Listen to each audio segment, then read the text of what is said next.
Tuesday, April 2nd, is the 6th annual World Autism Awareness Day as sanctioned by the United Nations.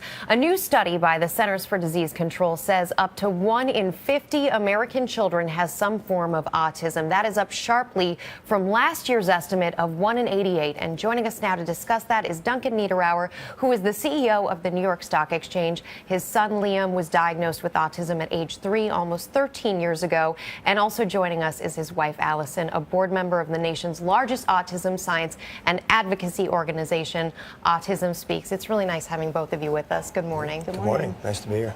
Duncan, Liam was diagnosed at age 3 with autism. Were you surprised at the time? I think we were both surprised, right? I think our first reaction was shock, and our second reaction was probably confusion. No history of it in our family. And like a lot of people at that time, I'm sure, we had a pretty narrow definition of autism, right? I mean, we didn't really understand what it was, I don't think. No, we knew very little. The awareness that we have now wasn't there then. And I was completely sure the diagnosis was wrong. I just didn't think that could be what was going on with our family, but it was because we didn't know enough yet. These numbers, the 1 in 50 now, autistic children, are pretty staggering. I mean, do you think this is because there are actually more cases, or we're just able to diagnose them better? So it's probably some of both, right? I think every study we see on this is going to tell us that it's more prevalent. So some of the naysayers say, oh, it's just the diagnosis du jour, and that's the fallback diagnosis now. Maybe there's some of that. The four of us and others aren't going to really know. One thing's clear, it's definitely more prevalent. And the good news is in the last decade, you've got huge advances in research, huge advances in diagnostics. The diagnostics are clearly much better than when we were all kids. And you've got a much broader array of therapies and treatments that parents can explore now, which makes a big difference. Alison, as a parent, if you find out your child has been diagnosed with autism, what do you recommend for parents?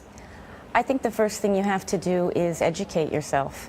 You need to look at all the resources we have now and learn what you can do for your child, because you are your child's best and boldest advocate, because you will do everything they need to do the best that they can.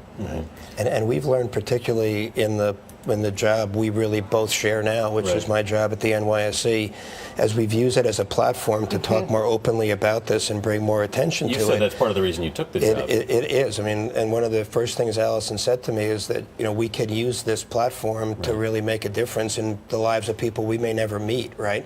And we've done that, and I think we've been proud to do it. And part of it is saying to parents, it's very human to be confused, but you have to get past the denial that we hear from some parents, because you are your child's best advocate. So, your son Liam is 16 now. I know the school you put him in made a huge difference. What do you see going forward for Liam? Right. Why don't you talk a little bit about the school decision, and then we'll talk about that. Liam attends the Newmark School in New Jersey, which is a school for special needs children, and it's the best decision we ever made for him, having him start in a school that was their whole basis is to help the children with their behavior, with their social skills, learning.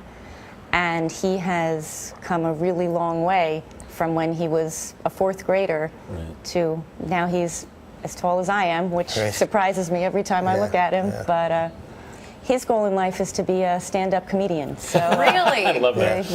You never know, he might get there. Well, so if you guys can work that into the Saturday morning we'll have him here on a program, Saturday morning. We want him here. So we're hopeful. Duncan and Alison Niederauer, thank you so much to you. Best wishes. Thank you. Thanks for having us.